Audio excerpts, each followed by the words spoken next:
¿Por qué decidiste escribir esto? Te gusta todo lo que es el petróleo? En realidad, yo lo que ocurre es que en el diario Río Negro yo trabajé durante casi 10 años y la vacante que había era para un periodista especializado en economía. Y acá en la provincia no puedes hablar de economía si no hablas también de energía y de petróleo. Claro, van de la mano. Va- La economía se mueve por el petróleo. Yo lo que digo, en los lugares donde hay actividad petrolera, los periodistas hablamos de petróleo. En Buenos Aires, por ejemplo, nadie sabe lo que es vaca muerta. Dicen, vaca muerta, como si fuera... Sí, muchos piensan que hay una vaca. Claro, que es el dibujo de una vaca o que había una vaca que se murió ahí, qué sé yo.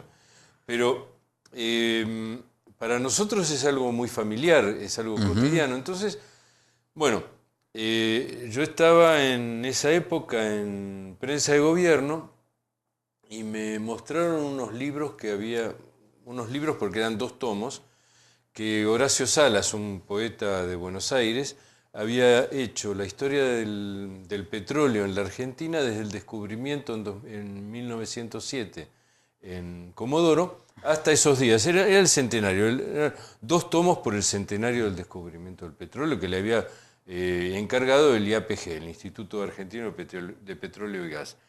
Entonces yo digo, bueno, alguien me dijo, acá no hay algo así, nos gustaría hacer algo así. Bueno, yo empecé a investigar y realmente no había una publicación que juntara desde 1918, cuando se descubre con fines comerciales y de explotación el petróleo en Plaza Huíncul, hasta ahora, hasta esa época. Estamos hablando de 2011, 2012. Claro, ¿Salas tocaba Neuquén así por arriba? Salas, claro, no podía no tocar la cuenca neuquina. Claro. Porque es muy importante. Pero no meterse tan adentro. Pero no se metía en los entresijos del descubrimiento, qué sé yo. Acá hay muchas anécdotas interesantes. ¿Tenés anécdota de Campamento 1, por ejemplo? Claro, hay testimonios de Gustavo Laval, que es un escritor de principios de esa época, que recogidos directamente de la Pasto Verde. La Pasto Verde, sí, claro, que estaba en La Aguada, ella tenía el negocio de la posta. Y la posta que está antes de llegar a Plaza Huíncul, claro, a mano izquierda, que es un lugar de esparcimiento. Claro, ahora es como un museo de sitio. Claro. Y ella cuando llega al tren dice, bueno, acá se me pudre el negocio.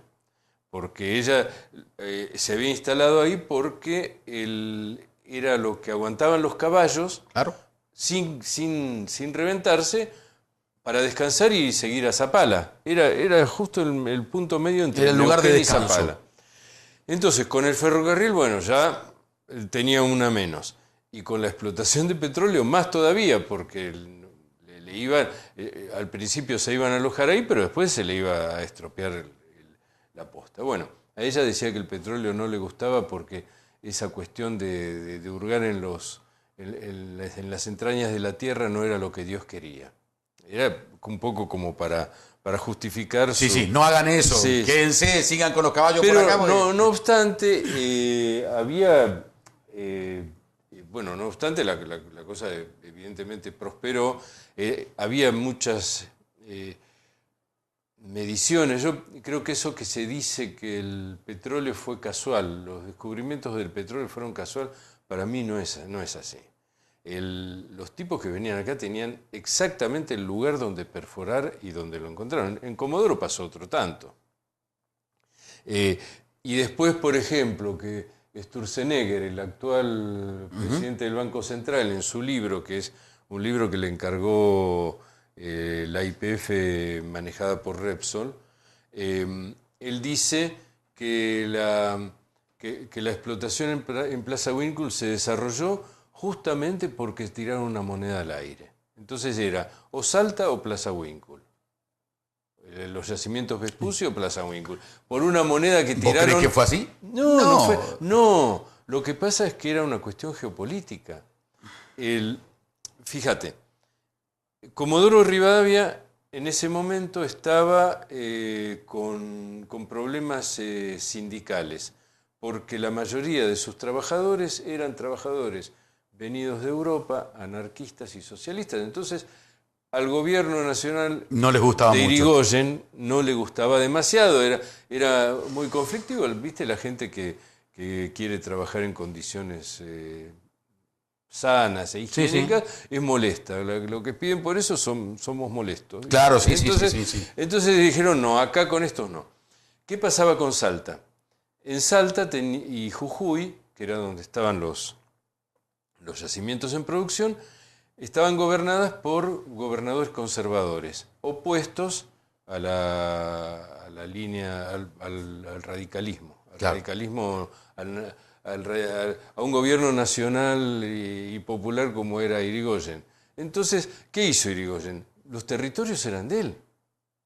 Esto era un territorio nacional. Claro, era territorio nacional aquel tiempo, no era eso, provincia. eso dependía directamente del Ejecutivo Nacional, no tenía que pedirle permiso a nadie. Entonces, lo único que era levantar el teléfono y llamarlo a quien estaba a cargo de... Vamos a Plaza Winkle. Eso es lo que yo interpreto, no lo digo en el libro, pero lo interpreto porque además está todo así. Vos ves que hay lío en Comodoro.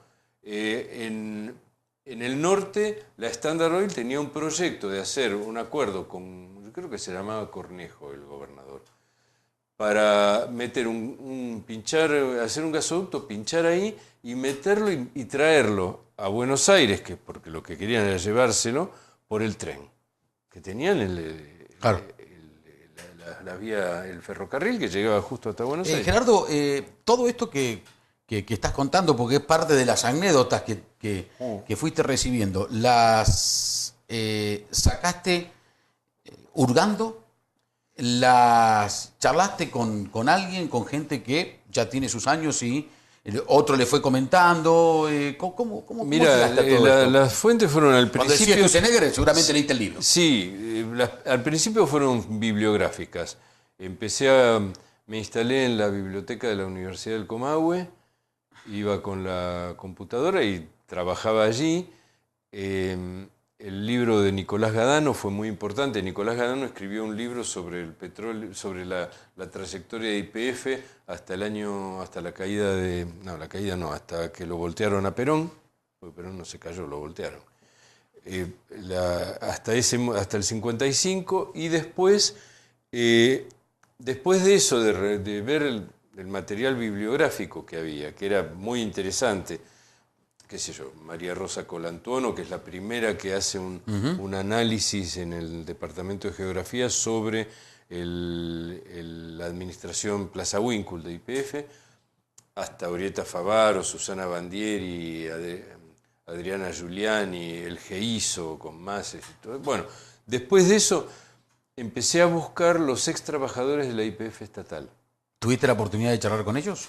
Hay en la segunda parte del libro hay un anexo de entrevistas. Yo entrevisté a Alejandro Lillo Padre, a Osobnikar y todo el grupo, Luis Osobnikar y todo el grupo de ex trabajadores de YPF que manejan actualmente, que gerencian el club YPF acá en Neuquén, con los integrantes de la agrupación 13 de diciembre en Plaza Winkle, con el entonces, yo supongo que sigue como el secretario general del SUPE recuperado, con descendientes de los que trabajaron en el equipo en el Pozo 1, con Salto, con los hijos de los nietos de Salto, uno de los que estaba ahí en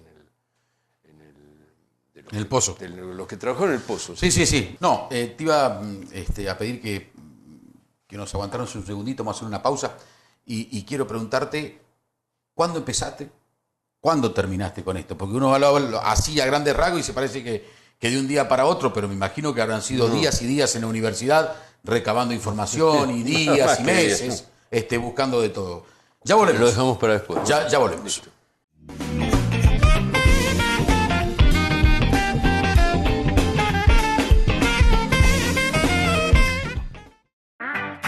Llegó la hora. Patagonia Telebingo. Miles de pesos en premios. Línea, bingo, pozos acumulados, premios especiales. Patagonia Telebingo es patagónico y ganador.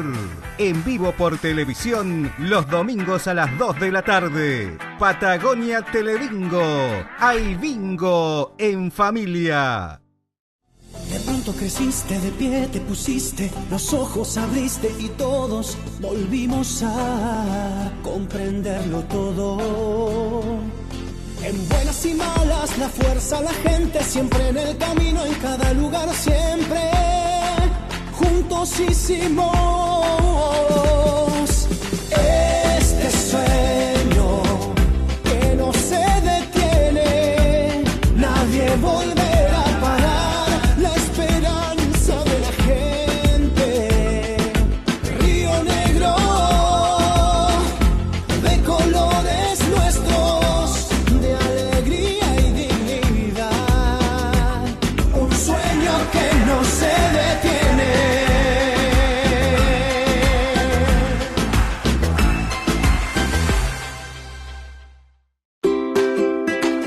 Los espacios culturales son también ámbitos de contención.